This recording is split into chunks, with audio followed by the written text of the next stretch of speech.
afternoon again. Sorry to miss you again, but we are going to be finishing up the Illinois Constitution today, reviewing tomorrow, and taking a test on Friday. That is May the 1st. Your folders are due, all of your PODs. You'll have one more POD tomorrow, and a big folder grade this time, so make sure you're keeping your things together. So, Auditor General's name is William Holland. If you were unable to find that in your notes, please look that over and know that he is going to be on your big test on Friday.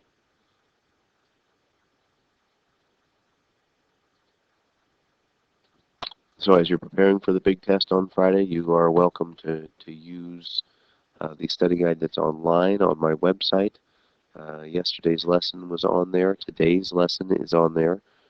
And the PowerPoint that we're going through on these lessons are on there. So if you are not prepared for your test, it has to be your fault. I am so sorry. Just because I'm not here, I am here. If you need to talk to me, please email me. We can chat pretty quickly. However, being able to study and prepare a little bit on your own is like some of my baseball players who are taking online classes, except for I'm mostly here. So you're preparing for your big test, Illinois Constitution, and we will get you as ready as we can for that.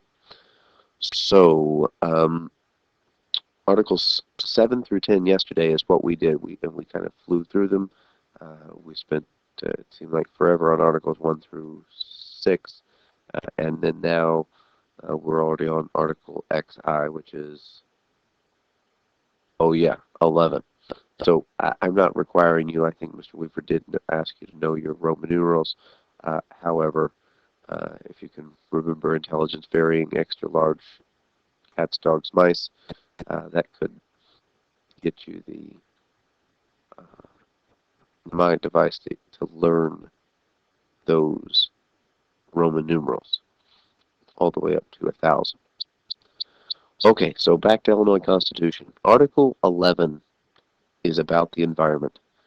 For future generations as well as this generation, the state of Illinois requires and the state must provide and maintain a healthful environment. And you are welcome to object to anybody, including government agencies, that is making your state unsafe or unhealthy. Just kind of reminds me of, I've forgotten what state it was, but I don't know, one of their lakes caught fire again after a fracking incident. It seems like to maintain a health and safe environment, your lakes cannot catch fire. I think that only happened once, though, to be fair to the fracking community.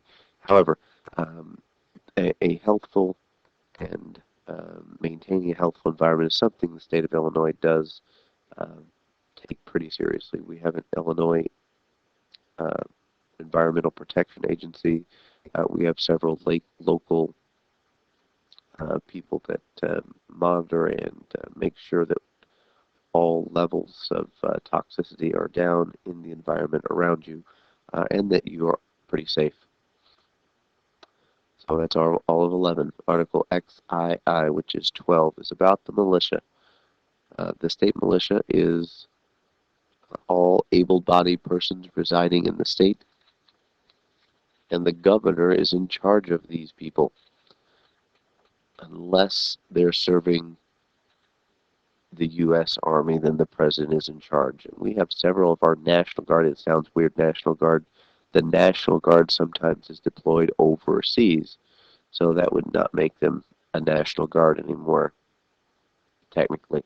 However, as they are trained, 1 weekend a month, 2 weeks a year, you can be in the National Guard.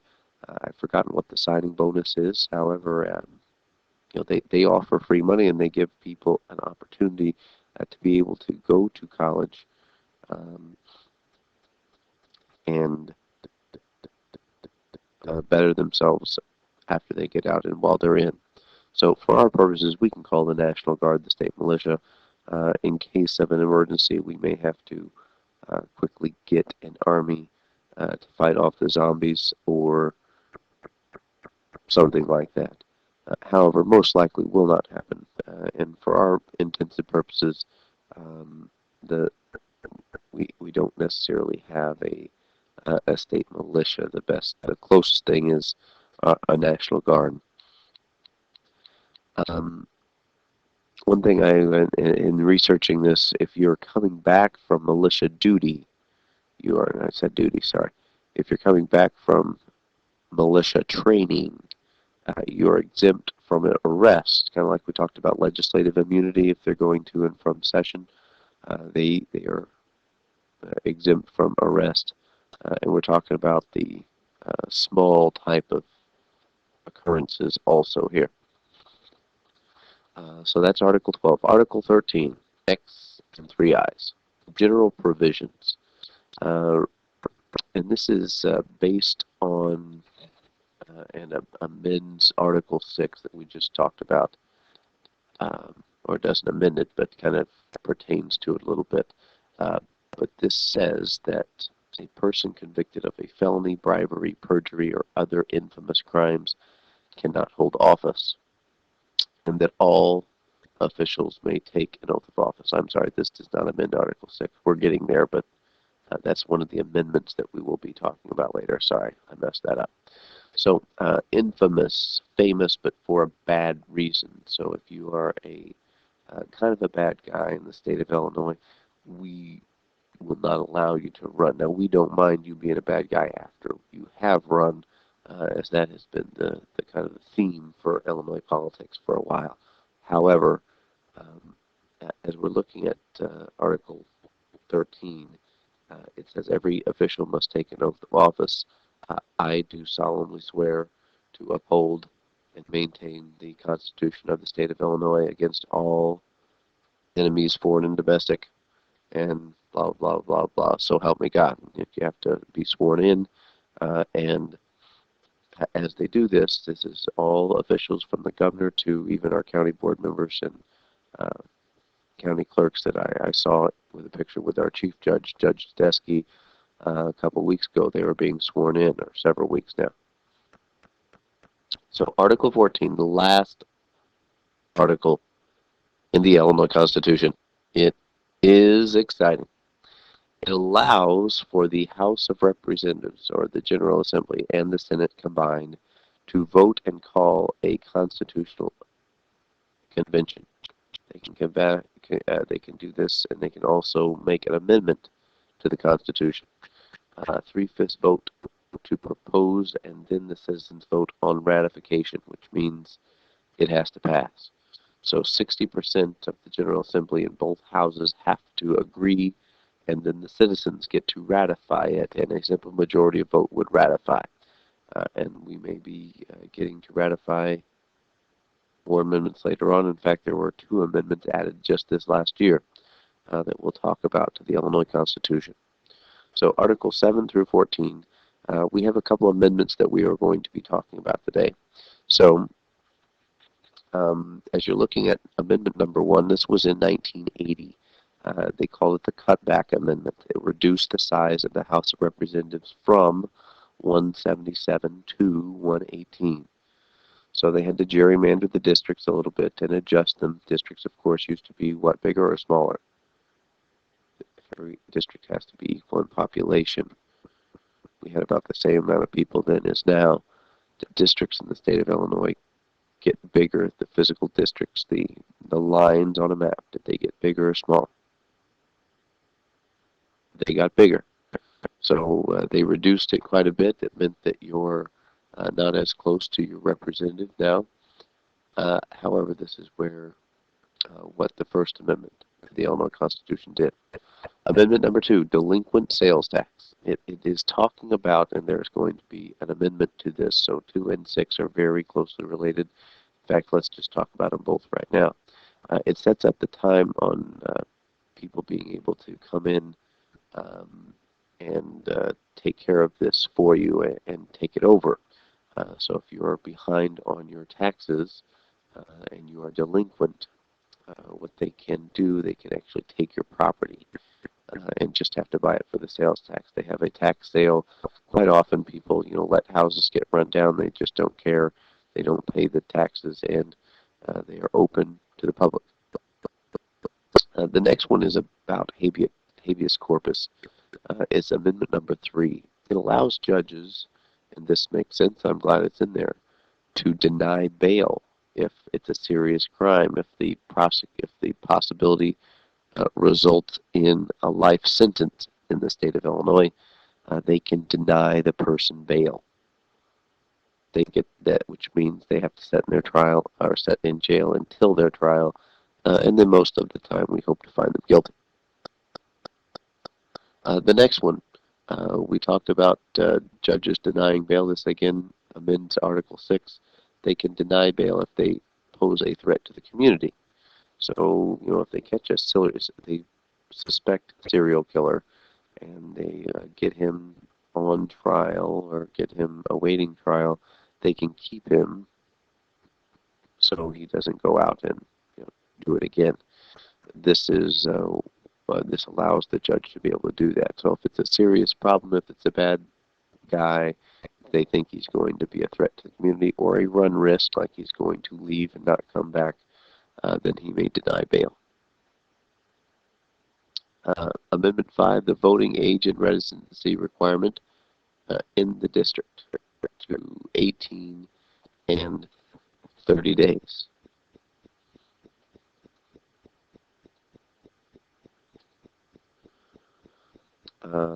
When voting in a federal election, the number of days may change a little bit, but 30 days to vote in the state. You have to be 18 and live there for the last 30 days.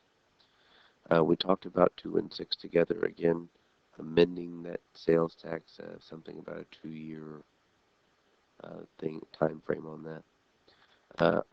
Amendment 7 is for crime victims' rights. They have the right to be, treated with fairness and respect. However, they don't have to be bullied by the defendant continually, even while they're on trial. They don't have to feel, I guess, uncomfortable is the issue here, and they get to be treated with fairness and respect, and they get to be kept safe. Accused has the right to be confronted with witnesses against him, not meet with witnesses. I think they changed that. The wording of this, honestly, is the only big change. So you have to, in court, this person would have to kind of point me out and say, hey, it was him, he did it. So that is an amendment to the Illinois Constitution. We have the right to confront the witnesses against him, and my lawyer gets to cross-examine this witness.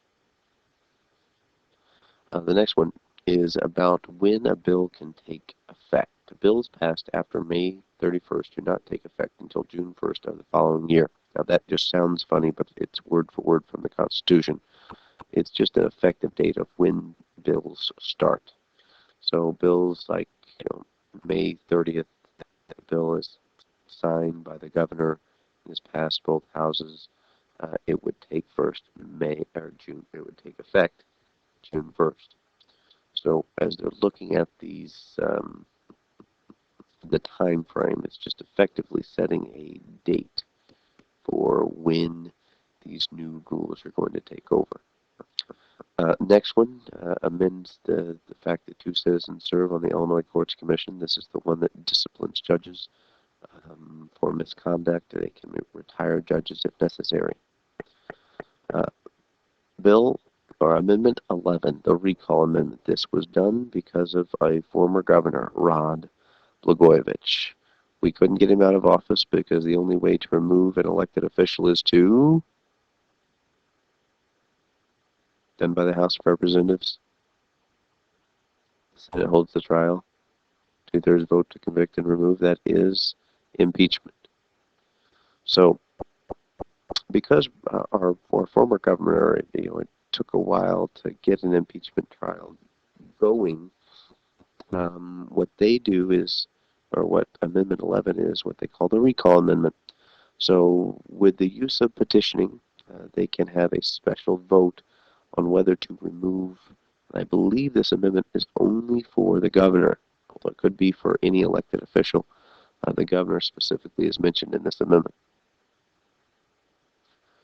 Crime victims' rights again, number 12, and the wording is one of the things that was changed in this.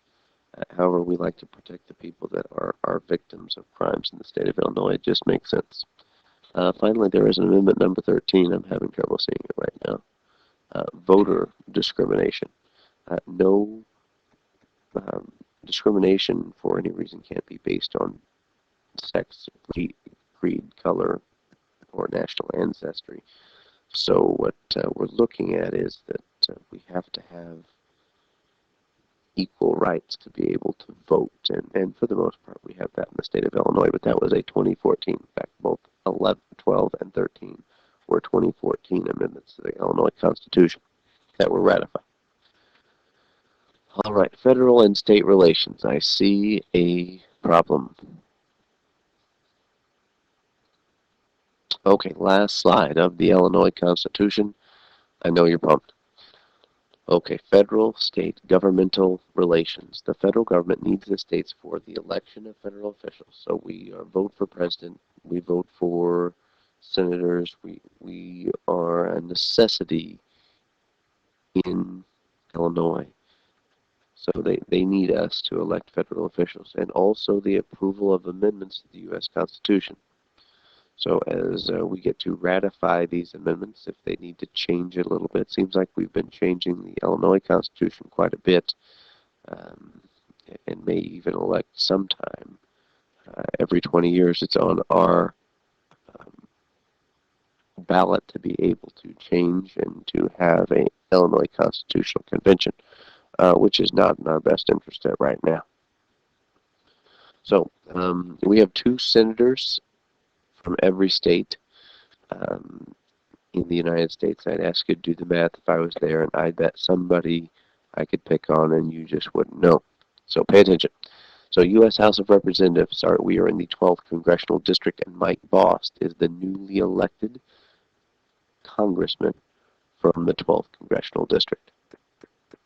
So Mike Bost may send you a letter in the mail sometime saying, hey, congratulations on honor roll. It's kind of customary for them to do something like this. Federal and state agencies and governments cooperate in in quite a few ways. Very often, if our police department is not comfortable handling something, we'll call in state police, we'll call in the crime lab, we'll call in people to help us out and to get us the know-how and the by-the-book-edness, I guess, if that's a term, to make sure that we don't mess anything up that would jeopardize the case or the conviction of a suspect. So also with transportation and grants, several things from the federal government, we cooperate as we have to, even we have to try to even get along. Law enforcement is the big one here. So that's the end of the Illinois Constitution. You have a homework assignment to do today for the rest of my class, which is over Articles 7 through 14.